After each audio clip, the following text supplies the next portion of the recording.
प्रियो, आज जिस समय में हम जी रहे हैं ये मटेरियलिस्टिक वर्ल्ड है। और हर आदमी की एक इच्छा है कि वो फाइनेंशियली बहुत स्ट्रांग हो और काफी धन अर्जित करे और पर्याप्त धन हमारे पास हो। और खासतौर से जो यंग जनरेशन है उनका तो ये प्रयास रहता है कि समय रहते हुए जितना वो धन एकत्रित कर लें उतना अच्छा रहेगा। और यदि आपसे एक सवाल पूछा जाए कि हम में से कितने लोग हैं जो धनी बनना चाहते हैं, तो मेरे ख्याल से कोई ऐसा व्यक्ति नहीं होगा जो ये कहे कि हम धनी बनना नहीं चाहते हैं। लेकिन यदि आपका जवाब है कि हम धनी बनना नहीं चाहते हैं, तो दो ही बातें हो सकती हैं कि या तो आप होपलेस हो चुके हैं, अपनी उम्मीद खो चुके हैं, और या फिर आप झूठ बोल रहे हैं। ये दो ही चीजें हैं, तीसरा इसमें आता नहीं है। क्योंकि धन की आवश्यकता सबको पड़ती है, और ये एक सच्चाई है कि जब हम संसार में हैं तो संसार में रहते हुए हर व्यक्ति एक अच्छा जीवन जीना चाहता है। और अच्छे जीवन के लिए काफी हमारे पास धन की जरूरत होती है। और परमेश्वर के जितने भी लोग रहे हैं, यदि आप प्राचीन काल में देखें, वो अपने समय के सबसे रिच व्यक्ति थे, लेकिन अपने धन को उन्होंने परमेश्वर से ज्यादा महत्व नहीं दिया। जी हाँ। और धन का लोभ तो उनको भी होता है जो ये प्रचार करते हैं कि धन बहुत खराब चीज है, धन एकत्रित करना नहीं चाहिए, धन का लोभ अच्छा नहीं है, मोह माया से दूर रहना है, परमेश्वर से अलग हमको, परमात्मा से धन हमको अलग कर देता है और पाप में फंसा देता है। और जो ये प्रवचन देते हैं ना, वो भी इस प्रवचन को देने के लिए कम से कम 2 से 2.5 लाख रुपए वसूल करते हैं। आपको शिक्षा देते हैं कि धन से दूर रहो, लेकिन अपने लिए वो उसी प्रवचन का वो टैक्स वसूल करते हैं या शुल्क वसूल करते हैं।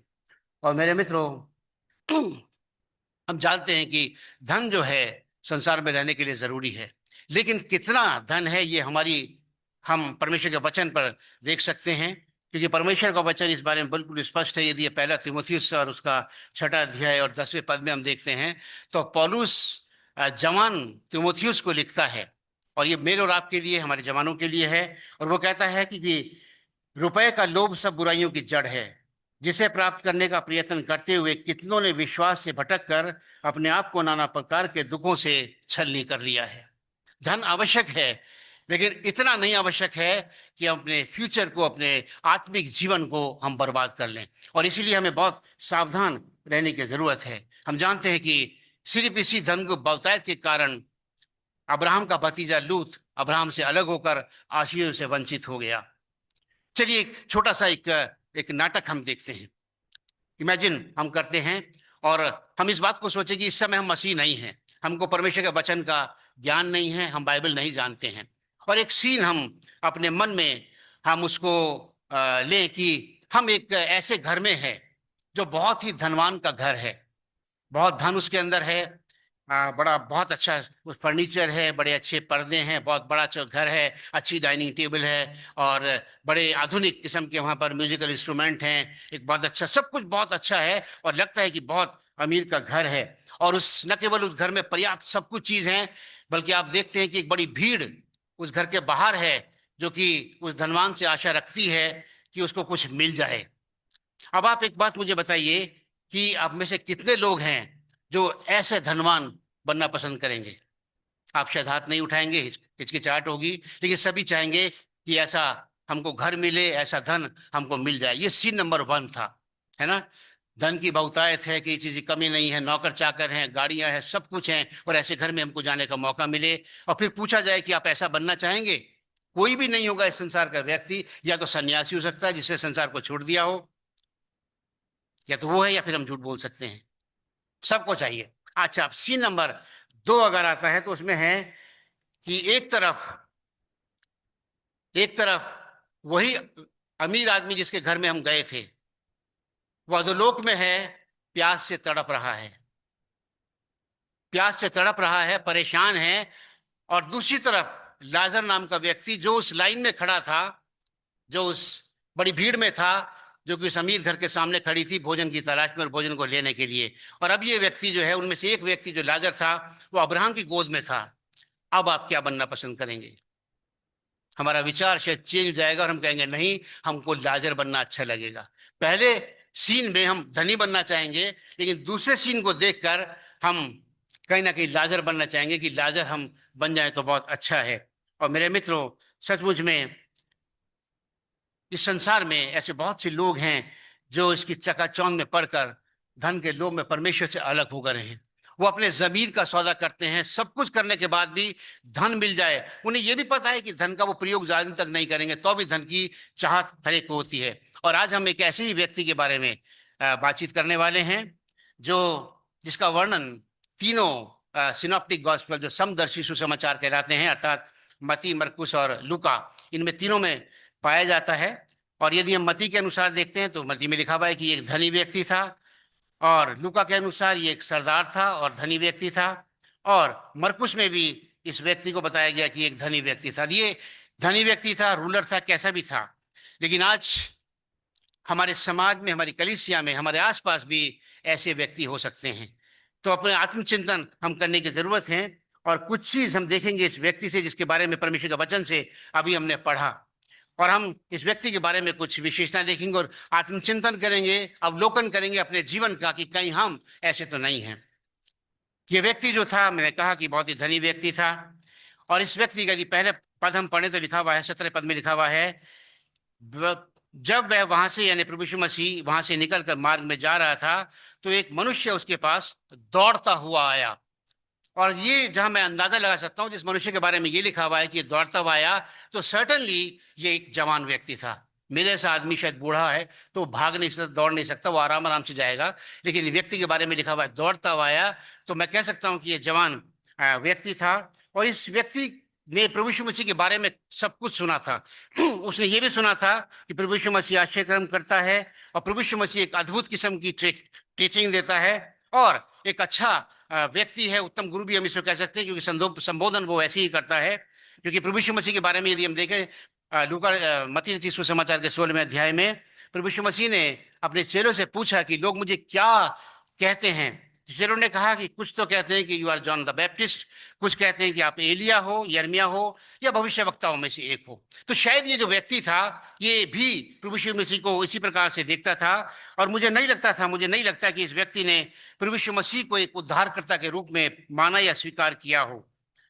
ये प्रभु यीशु मसीह को अच्छा टीचर मान सकता है, या फिर एक अच्छा भविष्यवक्ता, एक अच्छा प्रीचर, या फिर एक अच्छा काउंसलर शायद इसको मानता होगा। और ये जानना चाह रहा था कि मैं कौन सा ऐसा अच्छा काम करूं, कौन सा अच्छा काम करूं कि मुझे अनंत जीवन की प्राप्ति हो। ये प्रभु यीशु मसीह से अपेक्षा नहीं रखता था कि प्रभु यीशु मसीह जो उसने रिकॉग्नाइज ही नहीं किया था कि ये अनंत जीवन का देने वाला है। और इसने कहा कि मैं अनंत जीवन, ये सिर्फ जानना चाहता था कि अनंत जीवन का वारिस होने के लिए मैं क्या करूं। लेकिन उसके दिल में प्रभु यीशु मसीह के लिए एक सम्मान था, एक आदर था। और वचन बताता है कि उसने घुटने टेक कर प्रभु को उत्तम गुरु संबोधित किया। प्रियो, मैं और आप जब परमेश्वर के भवन में आते हैं, मैं और आप जब परमेश्वर से प्रार्थना करते हैं, हमारा व्यवहार और हमारा आचरण कैसा होता है, ये बहुत ही महत्वपूर्ण है। हम कितना आदर और सम्मान अपने प्रभु को देते हैं। ये व्यक्ति प्रभु यीशु मसीह को उद्धारकर्ता नहीं मानता था, एक टीचर मानता था, एक काउंसलर मानता था, भविष्यवक्ता मानता था, कुछ ही मान सकता था।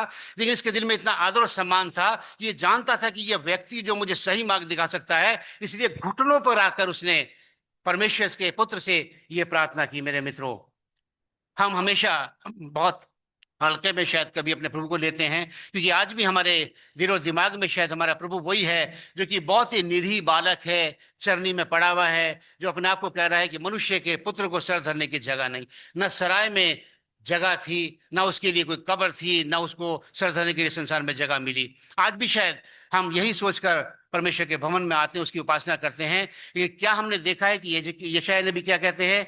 यशायाह कहते हैं कि मैंने अपने प्रभु को ऊंचे सिंहासन पर विराजमान देखा, और उसके तेज से पूरा भवन जो था वो भर गया। क्या हमने कभी कल्पना की है कि हम ऐसे परमेश्वर की आराधना कर रहे हैं?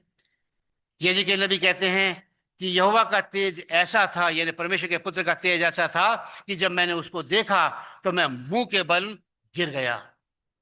यूहन्ना प्रकाशित वाक्य में कहते हैं कि मैं यूहन्ना प्रभु के, वो अपने आप के बारे में बताते हैं कि प्रभु यीशु मसीह के वो विषय में कहते हैं कि जब मैंने प्रभु यीशु मसीह का मुख का तेज देखा तो मैं उसके पैरों पर मुर्दा सा गिर गया। क्या आप ऐसे परमेश्वर की आराधना करते हैं?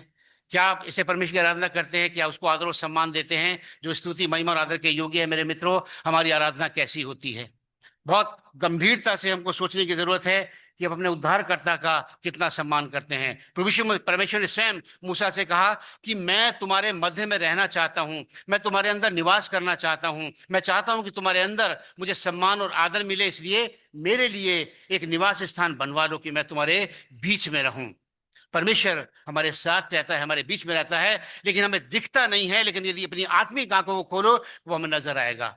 हम परमेश्वर के भवन में आते हैं मेरे मित्रों, किस प्रकार से उसकी आराधना करते हैं, हम उसका कितना आदर और सम्मान करते हैं, ये आत्मचिंतन करने की जरूरत है कि हमारा एटीट्यूड कैसा होता है। ये व्यक्ति तो उद्धारकर्ता नहीं मानता था, लेकिन तो भी उत्तम गुरु कहकर और घुटने पर आकर परमेश्वर से ये व्यवहार करता है। हम परमेश्वर के भवन से जब बार बार बाहर जाते हैं, जब हम अपने मोबाइल पर मैसेज देखते हैं और मैसेज लेते हैं और मैसेज वापस करते हैं, तब हमें कितना एहसास होता है कि हम किस परमेश्वर की आराधना हम कर रहे हैं। मेरे मित्रों, हमें अपने स्वभाव में बदलाव लाना होगा, अपनी आराधना के तरीके को बदलना होगा। हम आराधना करने के लिए हमको देखना होगा कि हम परमेश्वर के पुत्र की आराधना कर रहे हैं, सशक्तिमान की आराधना कर रहे हैं, जो सारी जगत का उद्धार करता, सारी सृष्टि का निर्माता है और हमारा उद्धार करने वाला है। हबक्कुक नबी अपने बुक में कहते हैं 2 अध्याय के 20वें आयत में, the Lord is in his holy temple, let all the earth be silent before him. परमेश्वर अपने भवन में है, सब लोग उसके सामने खामोश रहें। क्या हम अपने प्रभु की उपस्थिति को, मेरे मित्रों, अपने भवन में, परमेश्वर के भवन में महसूस करते हैं, उसकी आराधना करते हैं? और न केवल इस भवन में आराधना करते हैं, बल्कि परमेश्वर का वचन बताता है कि तुम परमेश्वर का मंदिर हो, परमेश्वर का आत्मा तुम्हारे अंदर वास करता है। तो हम कितना परमेश्वर के डर में जीवन को व्यतीत करते हैं। जब हम कोई गलत काम करते हैं, जब हम दूसरे की बुराई करते हैं, जब हम दूसरे के खिलाफ कोई षड्यंत्र रचते हैं, तो क्या हमें इस बात का एहसास होता है कि परमेश्वर का मंदिर मेरा शरीर है और परमेश्वर मेरे साथ है, और मैं इस तरह से करके परमेश्वर का अनादर कर रहा हूं? हम सब परमेश्वर का मंदिर हैं और इस बात का एहसास हमको होना चाहिए, आभास हमको होना चाहिए। हमें आराधना करते हुए कितने सीरियस होना चाहिए, कितना संजीदा होना चाहिए। मेरे मित्रों, आज हमें ये सोचने की जरूरत है कि हम किस नजरिए के साथ जीवित परमेश्वर की उपासना करने आते हैं।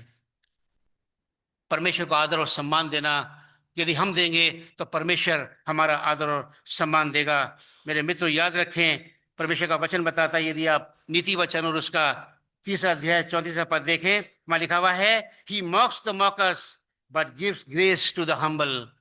ठट्टा करने वालों से वो निश्चय ही ठट्टा करता है। यदि कहीं भी हम परमेश्वर का अनादर करते हैं, उसके भवन का अनादर करते हैं, उसके वचन का अनादर करते हैं, तो याद रखें कि परमेश्वर ठट्टा करने वालों से निश्चय ही ठट्टा करता है। परमेश्वर, भजन संहिता का लेखक कहता है, भजन संहिता 96:9 में, पवित्रता से शोभायमान होकर यहोवा को दंडवत करो। पवित्रता से शोभायमान होकर यहोवा को दंडवत करो, क्योंकि वो बहुत जल्द इस संसार का न्याय करने के लिए आने वाला है। अब वो चरनी में नहीं आएगा, अब वो लोगों का दुख दर्द दूर करने के नहीं आएगा, अब वो आएगा तो उसे न्याय करने के लिए आएगा। तो क्या हम न्यायकर्ता की उपासना करने के लिए संजीदा हैं? ये गंभीर रूप से सोचने की आवश्यकता है कि हमारा उपासना और आराधना करने का तरीका कैसा होता है। दूसरी चीज, ये व्यक्ति के बारे में हम जानते हैं कि ये व्यक्ति बिल्कुल सही व्यक्ति के पास आया था। ये सब कुछ घूम चुका था, सबके पास जा चुका था, लेकिन इसे पता था कि इसके बारे में बताया जाता है कि परमेश्वर ने जगत से ऐसा प्रेम किया कि उसने अपना इकलौता पुत्र दे दिया, ताकि जो कोई विश्वास लाए वो नाश ना हो परंतु अनंत जीवन पाए। ये सुन चुका था ये व्यक्ति कि अनंत जीवन की यदि किसी के पास कुंजी है तो इस व्यक्ति के पास है। ये जानता था कि आकाश के नीचे और पृथ्वी पर कोई दूसरा नाम दिया ही नहीं गया जिसके द्वारा उद्धार संभव हो। लेकिन ये उद्धार के तरीके को नहीं जानता था। उद्धार के बारे में जानता था, अनंत जीवन के बारे में जानता था, लेकिन अनंत जीवन कैसे प्राप्त होगा ये नहीं जानता था। अपनी शंका का समाधान करने के लिए प्रभु यीशु मसीह के पास आया और ये जानता था कि अनंत जीवन की कुंजियां सिर्फ इसके पास, यही मुझे मार्ग बता सकता है। जी हाँ, यदि यूहन्ना रचित सुसमाचार 10वां अध्याय 28वें पद में देखें, तो प्रभु यीशु मसीह कहते हैं कि मैं अपनी भेड़ों को जानता हूं, अपनी भेड़ों को अनंत जीवन देता हूं। और मैं अभी 2 दिन पहले बोल रहा था, भेड़ों पर ही बोल रहा था कि भेड़ जो है वो अपने चरवाहे के अधीन रहकर काम करती हैं, उसके इंस्ट्रक्शंस को फॉलो करती हैं, और जो उसके इंस्ट्रक्शंस को फॉलो करते हैं उसका वायदा है परमेश्वर के पुत्र का कि मैं उन्हें जीवन देता हूं। जी हाँ मेरे मित्रों, लेकिन आज हम अपने समाज में इस बात को हम देख रहे हैं कि आज हम डायरेक्टली अपने उद्धारकर्ता के पास जाने के लिए इस व्यक्ति की तरह कहीं ना कहीं सिर्फ मार्ग जानना चाहते हैं। पता है कि अनंत जीवन है, लेकिन कैसे होगा ये हमको पता नहीं। हम खोजते हैं, इधर उधर जाते हैं, और आज हमने शायद अनंत जीवन के लिए अपना भार जो है वो दूसरों पर सौंप दिया है। आज वो बुराई जो बहुत से लोगों में है, आज हमारे बीच में भी आ गई है। आज हमने भी नाना प्रकार से अपने गुरु बना लिए हैं, अपने कान की खुजली मिटाने के लिए अपने उपदेशक ढूंढ लिए हैं, और हम उनको लगातार फॉलो करते चले जाते हैं। चाहे वो गलत बोल रहे हैं, सही बोल रहे हैं, कुछ भी कर रहे हैं, लेकिन आज हम परमेश्वर के पास ना जाकर परमेश्वर के पास जा किसी के थ्रू जाने की कोशिश करते हैं। हाँ, और ये कहीं ना कहीं परमेश्वर से हमको अलग ले जा रहा है। मेरे मित्रों, प्रभु यीशु मसीह स्वयं कहते हैं यूहन्ना 17:3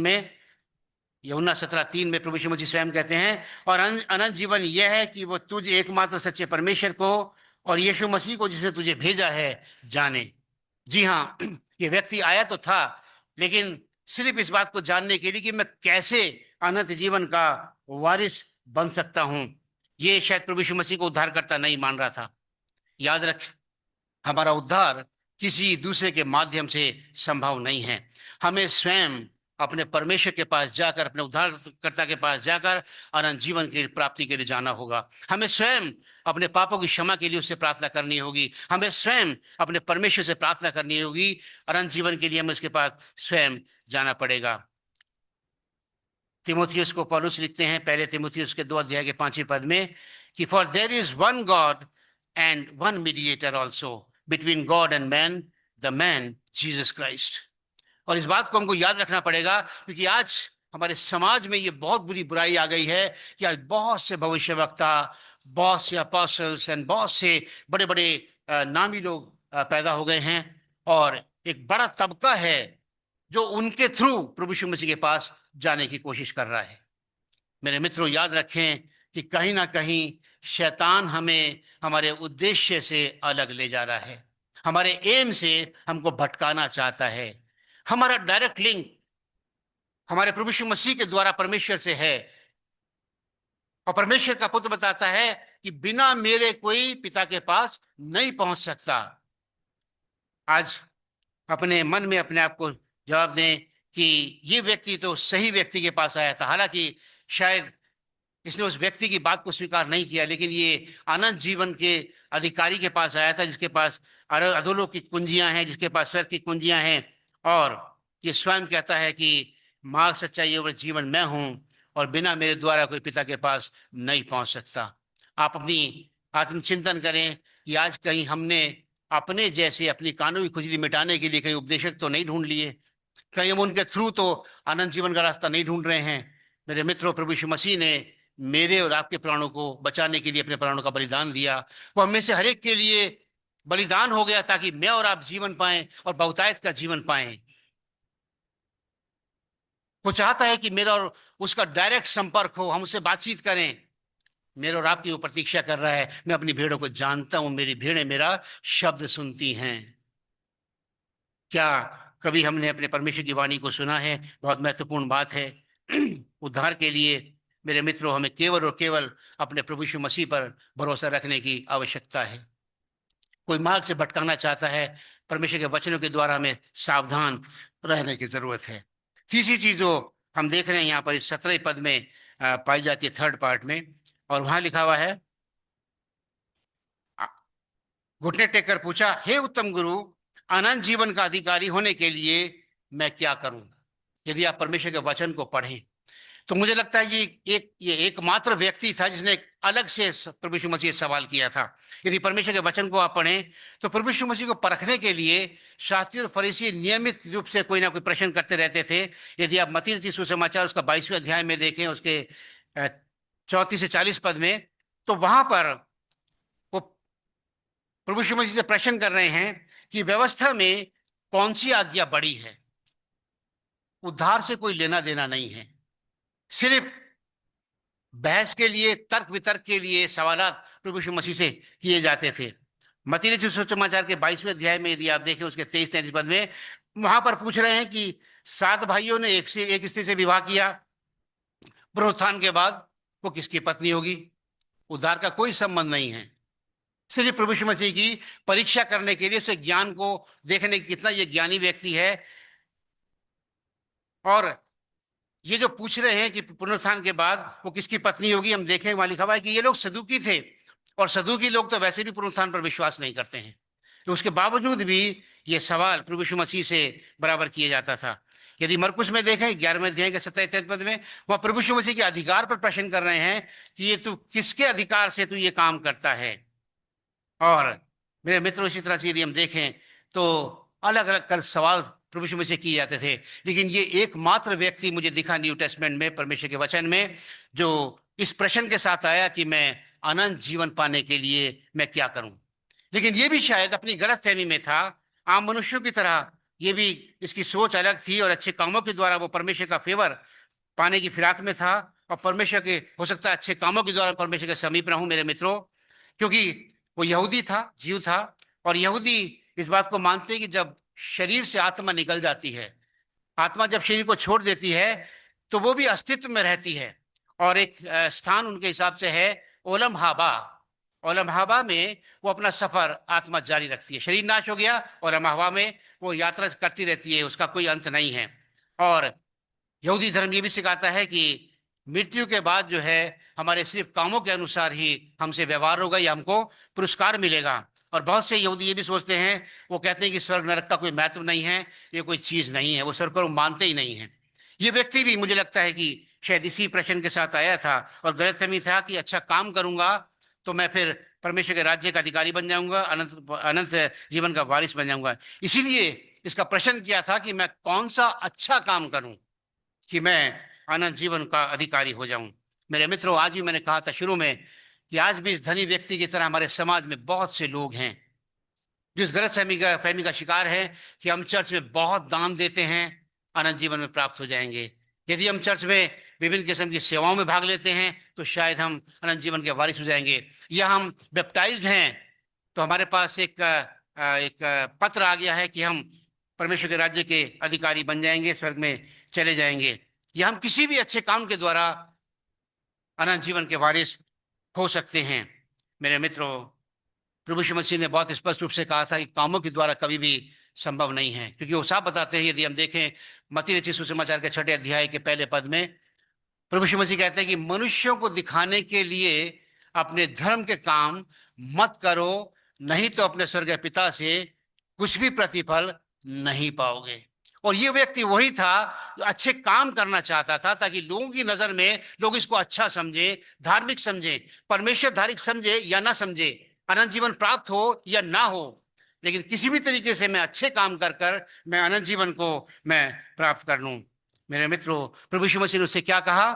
तू आज्ञाओं को तो जानता है, तू आज्ञाओं को तो जानता है। और यहाँ पर लिखा हुआ है 19 पद और 20 पद में, तो आज्ञाओं को तो जानता है, हत्या ना करना, व्यभिचार ना करना, चोरी ना करना, झूठी गवाही ना देना, छल ना करना, अपने पिता और अपनी माता का आदर करना। उसने कहा, हे गुरु, मैं इन सबको लड़कपन से पूरा करता आया हूं या मानता आया हूं। मेरे मित्रों, बहुत ही महत्वपूर्ण ये बात है कि परमेश्वर हमारी धार्मिकता को जानता है। परमेश्वर उस व्यक्ति की भी धार्मिकता को भी जानता था कि ये कितनी व्यवस्था को जानता है, कितनी व्यवस्था का पालन करता है और कितना व्यवस्था का ज्ञाता है। प्रभु यीशु मसीह इसको बहुत अच्छे तरीके से जानते थे, और उसको शायद इस बात का पता नहीं था कि जो प्रश्न तू लेकर आ रहा है, परमेश्वर के पुत्र को पता है कि तू अनंत जीवन प्राप्त करना नहीं चाहता, तू केवल एक दिखावे का जीवन जी रहा है। वो भूल गया था, यिर्मयाह नबी के 17वें अध्याय के 10वें पद में लिखा हुआ है कि मैं यहोवा मन को खोजता हूं और हृदय को जांचता हूं, ताकि प्रत्येक जन को उसकी चाल चलन के अनुसार, अर्थात उसके कामों के अनुसार फल दूं। ये व्यक्ति भूल रहा था। प्रभु यीशु मसीह उसके मन को देख रहा था, उसके हृदय को जांच रहा था, लेकिन शायद ये व्यक्ति अपने आप को बहुत बुद्धिमान और अपने आप को बहुत व्यवस्था का ज्ञाता बन रहा था। सबोपदेश की पुस्तक में 7 अध्याय उसके 16 पद में किंग सोलोमन जो है एडवाइस करते हैं हम सबको, आज की जनरेशन को, और वो कहते हैं, अपने आप को बहुत धर्मी ना बना और ना अपने आप को अधिक बुद्धिमान बना, तू क्यों अपने ही नाश का कारण हो। ये व्यक्ति आया था भरा हुआ कि मैं सारी व्यवस्था को जानता हूं। मेरे मित्रों, जब मैं इस भाग को पढ़ रहा था तो मैंने पाया कि मैंने इसे कहा कि ये व्यक्ति का व्यवहार, इस बात का स्वभाव भी हम में से बहुत सौ के तरह है। हम में से बहुत से ऐसे लोग हैं जो कि शायद आत्ममुग्ध हैं, और हम सेल्फ राइचियस कई बार बन जाते हैं, और हम इस बात को कहते हैं कि हम बहुत ज्यादा बाइबल जानते हैं, बहुत अच्छा प्रचार कर सकते हैं, हम बहुत ज्यादा बाइबल की नॉलेज रखते हैं, और बहुत ज्यादा हम धार्मिक किस्म के व्यक्ति हैं।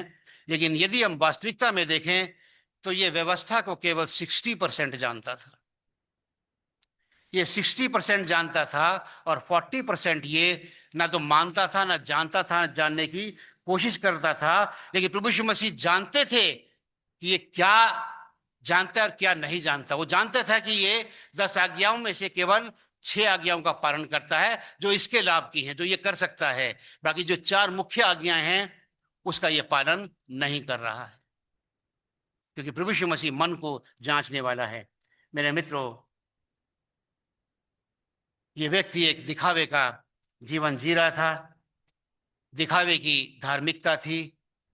ये वास्तव में अनंत जीवन को प्राप्त करना चाहता ही नहीं था।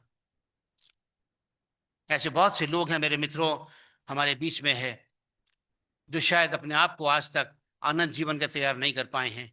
आज भी हमारा जीवन सांसारिकता का जीवन है। आज भी हम सांसारिक मोह, माया, लोभ, पैसा, गलत सही तरीके से बस पैसा आना चाहिए, धन आना चाहिए हमारे पास, हमारा महत्व यही है। जबकि सब जानते हैं कि धन किसी के साथ नहीं जाता। एक व्यक्ति था, बहुत पैसा ले जाकर जा रहा था, काफी पैसा उसके पास था। रास्ते में डाकुओं ने उसको घेर लिया, और डाकुओं ने उसको कहा पिस्टल दिखाकर कि भैया एक काम कर, या तो ये धन दे दे और नहीं तो अपनी जान दे दे, 2 ऑप्शन हैं। और इस व्यक्ति का जवाब क्या था? एक दंत कथा है सुनाने के लिए सिर्फ। इस व्यक्ति ने कहा कि भैया ऐसा है, आप मेरी जान ले लो, क्योंकि धन तो मैंने बुढ़ापे के लिए संभाल के रखा हुआ है। हम में से बहुत से लोगों की ये हालत है। हम सब जानते हैं कि हम परमेश्वर से अलग होकर अपने आप को अनंत जीवन से अलग कर रहे हैं। हम अनंत जीवन को छोड़कर संसारिकता का जीवन बिता रहे हैं, और हमारा अंत क्या होने वाला है। परमेश्वर का वचन बताता है कि हमें वहां डाला जा सकता है जहां रोना और दांतों का पीसना होगा। उसके बावजूद हम संसारिकता से मेरे मित्रों अपने आप को अलग नहीं कर पा रहे हैं। हमें याद रखना है कि हमारे हर काम का लेखा जोखा प्रभु यीशु मसीह जब न्याय के सिंहासन पर बैठ कर आएगा, तो उसके न्याय के सिंहासन के सामने हमारा सारा हाल खुल जाएगा, कुछ गुप्त नहीं रहेगा, और फिर उसके अनुसार हमारा हमारा न्याय किया जाएगा। याद रखें मेरे मित्रों, मैंने कहा कि यह व्यक्ति आगे चल के विस्तार में देखेंगे कि ये आधी अधूरी व्यवस्था को पालन करता था, जो इसके मतलब की व्यवस्था था। जो हम में से बहुत से लोग हैं, धार्मिकता वहीं तक है जहां तक मेरा सेल्फ इंटरेस्ट है, उसके बाद धार्मिकता हमारी खत्म हो जाती है। आगे चल के देखेंगे थोड़ी देर में। और हम जानते हैं याकूब क्या कहते हैं दूसरे अध्याय के 10वें पद में, कि हमें आधी अधूरी व्यवस्था नहीं, we have to be 100% Christian, not 60-40, not 50-50। मसीहत मतलब 100% मसीहत। उसके बिना कोई भी परमेश्वर के राज्य में प्रवेश नहीं कर पाएगा, ना जीवन हम देख नहीं पाएंगे। और यहाँ पर याकूब कहते हैं, क्योंकि जो कोई सारी व्यवस्था का पालन करता है परंतु एक ही बात में चूक जाए, तो वह सब बातों में दोषी ठहरेगा। हम कितने ही कुछ ना हो जाएं, लेकिन यदि व्यवस्था में एक बात को चूक गए तो लिखा हुआ है कि हम उसके सामने दोषी हम ठहरेंगे। इसलिए परमेश्वर चाहता है कि 100% हमारा सबमिशन हो, 100% हम मसीही हों। एक सबसे अंतिम पद पर हम गौर करेंगे, और यहां है लिखा हुआ है, जब उसने कहा कि मैं लड़कपन से इनको मानता आया हूं, तो प्रभु यीशु मसीह ने कहा, यीशु मसीह ने उस पर दृष्टि करके उससे प्रेम किया और कहा, तुझ में एक बात की घटी है, तुझ में एक बात की घटी है कि जो कुछ तेरा है उसे बेचकर कंगालों को दे दे, और तुझे स्वर्ग में धन मिलेगा, और आकर मेरे पीछे हो ले। इस बात से उसके चेहरे पर उदासी छा गई, और वह शोक करता हुआ चला गया, क्योंकि वह बहुत धनी था। कहाँ गई व्यवस्था? अभी तो कह रहा था कि मैं सारी व्यवस्था को जानता हूं, बचपन से पालन करता आ रहा हूं। और अब प्रभु यीशु मसीह ने उसको रास्ता दिखा दिया कि यदि अनंत जीवन में प्रवेश करना चाहता है तो ये छोटा सा काम कर ले। And that was not acceptable to him. वो एक्सेप्टेबल नहीं था उसको। क्यों? क्योंकि वो बहुत धनी था। प्रिय प्रियो, मैं बार बार इस बात को कहता हूं कि धनी होना बुरी बात नहीं है, धन कमाना बुरी बात नहीं है, क्योंकि प्रभु के सभी दास अपने किस्म के धर्मी लोग थे, सबसे ज्यादा धर्मी, लेकिन सबसे ज्यादा धनी भी थे।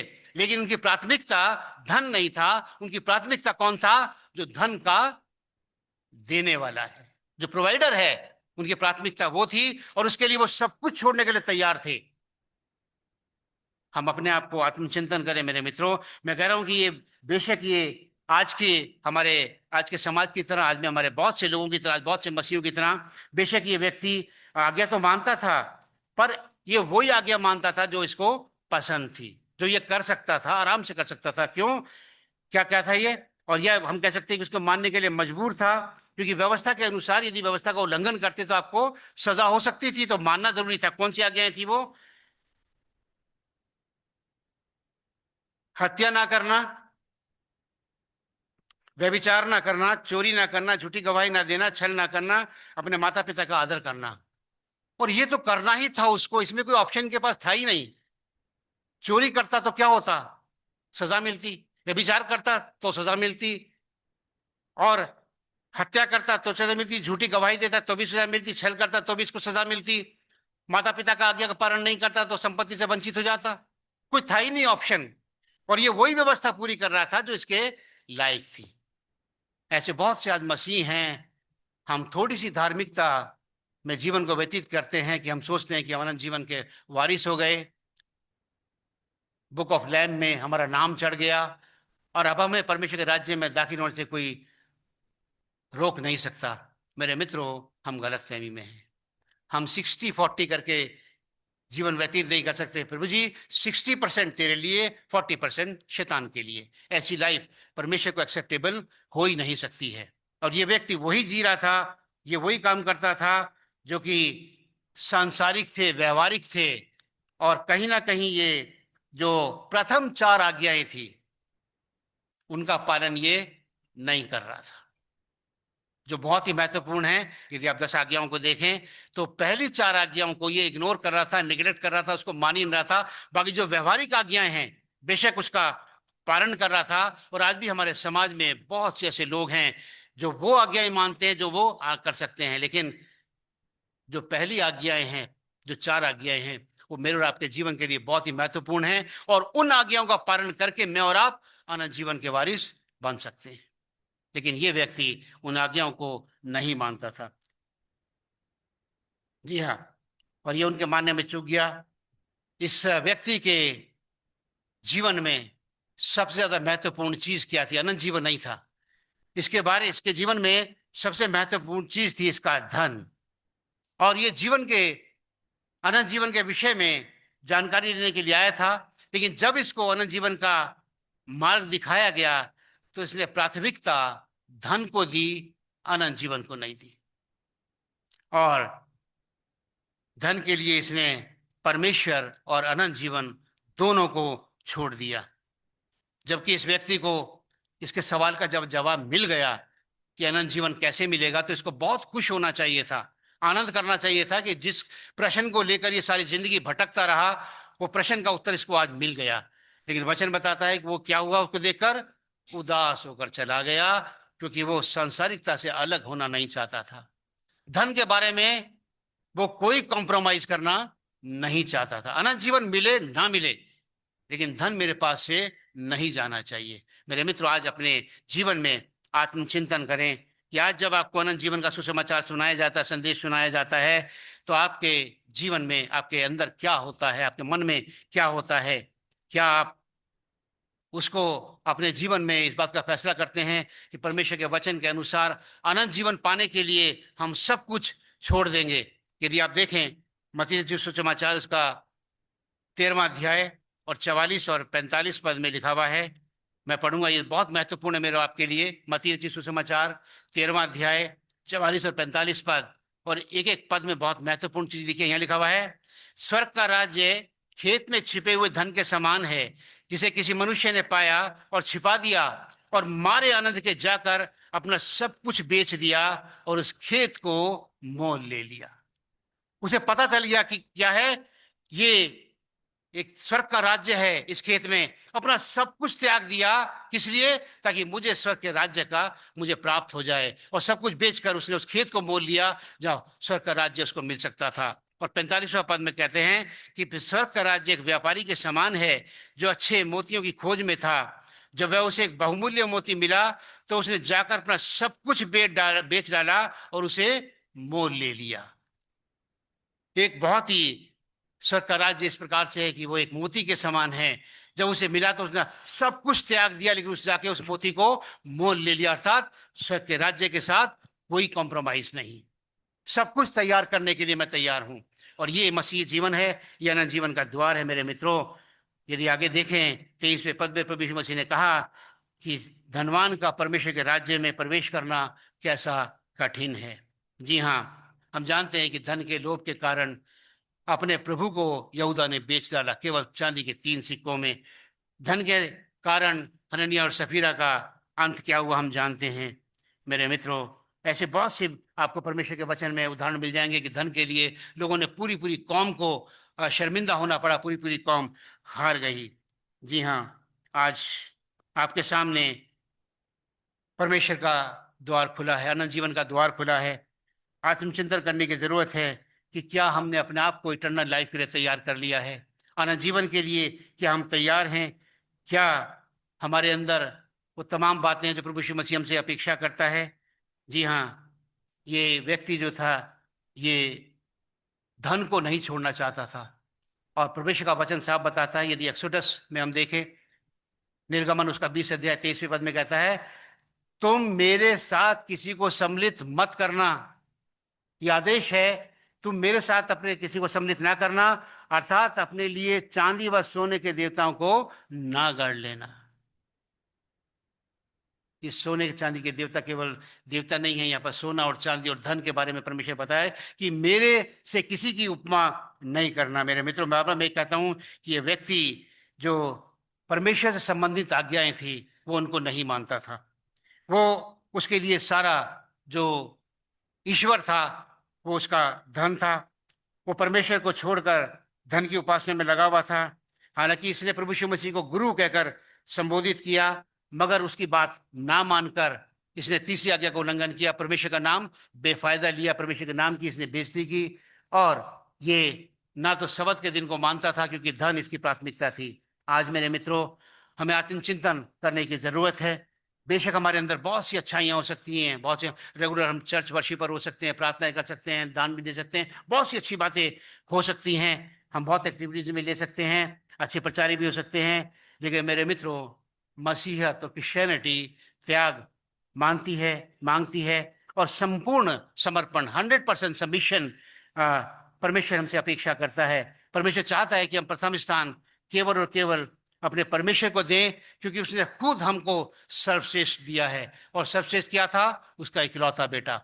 इसलिए जब उसने सर्वश्रेष्ठ दिया है तो हमसे वो सर्वश्रेष्ठ की अपेक्षा करता है। आज मेरे मित्रों, आत्मचिंतन करें कि वो कौन सी ऐसी बातें हैं जो अनंत जीवन पाने में हमारी बाधा हैं और हम उनको दूर नहीं कर पा रहे हैं। आज परमेश्वर का वचन आपसे मुखातिब है और परमेश्वर का वचन आपसे कहता है कि जिस तरह से एक मोती को पाने के लिए जो स्वर्ग के राज्य की उपमा दी गई है कि स्वर्ग का राज्य ऐसे का समान है कि एक व्यक्ति ने, धनी व्यक्ति ने एक मोती को पाया और उसे सब कुछ अपना जाकर बेच दिया, लेकिन उस मोती को खरीद लिया क्योंकि स्वर्ग का राज्य वही था। आज आत्मचिंतन करें कि हम, मेरे मित्रों, क्या कहीं कहीं ऐसा तो नहीं है कि अपने आप को हम संसारिकता में रहकर अनंत जीवन से वंचित कर रहे हों? संसारिकता से हटकर आज उसके निमंत्रण को स्वीकार करने की आवश्यकता है। परमेश्वर का वचन बताता है, इब्रानियों 3:15 में लिखा है, जैसा कहा जाता है कि तुम आज उसका शब्द सुनो तो अपने मन को कठोर मत करो। ये व्यक्ति ये नहीं समझ पाया था कि प्रभु यीशु मसीह खोए हुए को ढूंढने, उनका उद्धार करने के लिए आया है। ये कामों के द्वारा शायद चाहता था कि उसका उद्धार होगा, ये अच्छे काम करेगा, धनी व्यक्ति था। हो सकता है प्रभु यीशु मसीह की से अपेक्षा हो कि प्रभु यीशु मसीह कहे कि अपना धन मुझे दे दे तो तू जाएगा, लेकिन नहीं मेरे मित्रों। प्रभु यीशु मसीह ने बहुत स्पष्ट रूप से इसका आईना इसको दिखा दिया और कहा, जो तेरा है, अर्थात जिसको तू अपना समझता है, जाकर उसको बेच दे और कंगालों को दे दे और स्वर्ग में तुझे धन मिलेगा और स्वर्ग की आशीष तुझे मिलेगी, लेकिन ये स्वर्ग की आशीष पाने के लिए संसार के धन को नहीं छोड़ पाया। He miss the opportunity, he miss the eternal life. कितने अफसोस की बात है कि जहां थोड़े दिन रहना है, वहां रहने के लिए अनंत जीवन को इसने त्याग दिया है। जी हाँ मेरे मित्रों, आज परमेश्वर का वचन हमसे कहता है, बहुत स्पष्ट शब्दों में कहता है कि जो मुझे हे प्रभु कहते हैं, उनमें से हर एक परमेश्वर के राज्य में प्रवेश नहीं करेगा। परमेश्वर के राज्य में वो प्रवेश करेगा जो मुझे 100% देगा। परमेश्वर के राज्य में वो प्रवेश करेगा जो मेरे पिता की इच्छाओं पर चलेगा। आज हमको फैसला करना है कि हम 50-50 क्रिश्चियन हैं या हम 60-40 हैं। कहीं ऐसा तो नहीं है कि हम भी कहीं प्राथमिकता धन को दे रहे हैं, संसारिकता को दे रहे हैं, और उसके लिए कहीं ना कहीं अनंत काल के जीवन से हम दूर चले जाते हैं। याद रखें मेरे मित्रों कि आज परमेश्वर का आमंत्रण मेरे और आपके पास है। प्रतिदिन अपना क्रूस उठाए हुए उसके पीछे हो लें, संसारिकता को छोड़कर आत्मिक बातों पर ध्यान लगाएं। अंतिम पद में बोलता हूँ, नीति वचन उसका 12 अध्याय 28वें पद में लिखा हुआ है। नीति वचन 12वां अध्याय 28 में लिखा हुआ है, धर्म के मार्गों में जीवन मिलता है और उसके पथ में मृत्यु का पता भी नहीं है। धर्म के मार्गों में जीवन मिलता है, उसके पथ में मृत्यु का पता नहीं है। अर्थात धर्म के मार्ग में ही चलकर हमको अनंत जीवन की प्राप्ति हो सकती है। प्रभु यीशु मसीह के साथ चलकर हमको अनंत जीवन की प्राप्ति हो सकती है। सांसारिकता से हटकर हमको अनंत जीवन की प्राप्ति हो सकती है। त्याग के कारण हमको अनंत जीवन की प्राप्ति हो सकती है। हमारे लिए द्वार खुला है। चयन मुझे और आपको करना है, फैसला मुझे और आपको करना है कि हम कौन सा मार्ग चुनते हैं। संसारिकता का मार्ग चुनते हैं जो हमें नरक तक ले जाता है, या फिर धार्मिकता का, परमेश्वर के साथ चलने का मार्ग चुनते हैं जो हमें अनंत जीवन को प्राप्त कराता है, अनंत जीवन को देता है। चॉइस हमारी है। परमेश्वर इस चॉइस को समझने में हमारी सहायता करे। परमेश्वर आप सबको बड़ी आशीष दे।